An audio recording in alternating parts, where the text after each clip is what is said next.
করতে হবে? তার দিলটাই সাক্ষী দেয়, তার দিলটাই বলে যে না এবার আমি নামাজটা ধরিনি, নামাজ পড়ছিলাম না, এবার পড়বো। কখন বলে? দিল যখন তার কথাবার্তা দিনী আলোচনা শুনে যখন হয়। ওই জন্য আল্লাহ রাব্বুল আলামিন কোরআনে কারীমে বললেন ওয়াযাক্কির ফাইন্নায যিকরা তানফাউল মুমিনিন।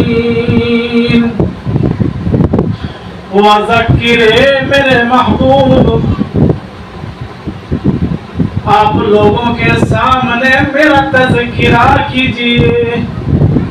আমার মাহবুব লোকেদের সামনে আমার কথাবার্তা আপনি বলেন, আমার ওয়াহদানিয়তের, আমার ইকতাইয়াতের কথাবার্তা তাদেরকে আপনি বেশি বেশি করে শোনান। ওয়াযাক্কির ফাইন্না যিকরা তানফাউল মুমিনিন। আপনি এদেরকে দ্বীনি কথাবার্তা, আল্লাহর ওয়াহদানিয়তের কথা যত বেশি করে শোনাবেন, এদের অন্তরগুলো নরম হয়ে যাবে। আজ যদি নামাজ না শুরু করে, আজ যদি নামাজ না পড়ে, আজ যদি রোজা না রাখে, আজ যদি দিনের মেহনতের কাজ না করে, একদিন সময় আসবে সে করবে।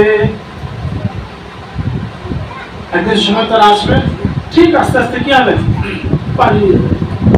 আল্লাহ রাব্বুল আলামিন বলেন মুমিনদের জন্য নাফাদায়ক হবে কি?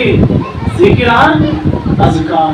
এই কথাবার্তা এগুলা কি? জি আল্লাহ রাব্বুল আলামিনের জিকির, আল্লাহ রাব্বুল আলামিনের এসব কি?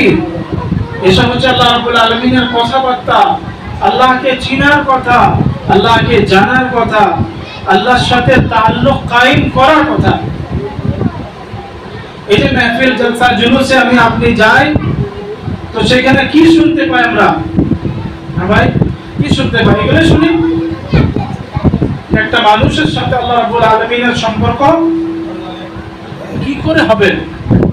মানুষ আল্লাহর জাতকে কি করে চিনবে?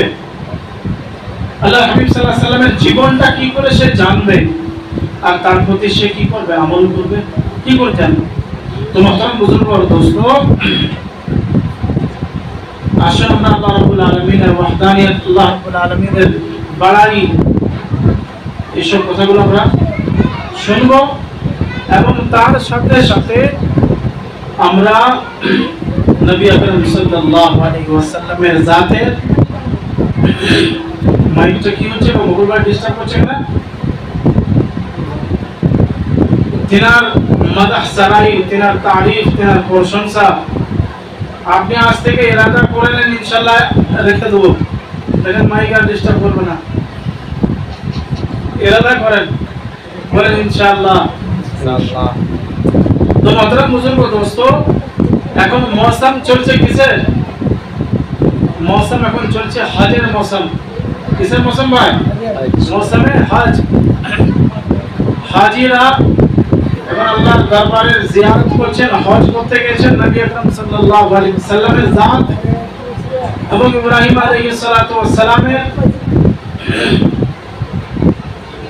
মোহাব্বত, আল্লাহর প্রতি তিনার কি কি ছিল, সেই মোহাব্বত গুলোকে জাহিরি এতবারে তিনারা কি করছেন? সেগুলো আদায় করছেন। হযরত ইসমাঈল, হযরত হাজরা আলাইহিস সালাতু ওয়াস সালাম আর ইব্রাহিম আলাইহিস সালাতু ওয়াস সালামের এই সমস্ত কাহিনীর নাম হচ্ছে হজ। সেই কাহিনীর নাম কি? জি হজ। তো মুহতারাম বুজুর্গ ও দোস্ত, দু চারটে ছড়া আমরা নবী করিম সাল্লাল্লাহু আলাইহি ওয়াসাল্লামের মাদহ সারাইয়ের জন্য আমরা শুনবো ইনশাআল্লাহ ভাই, ইনশাআল্লাহ।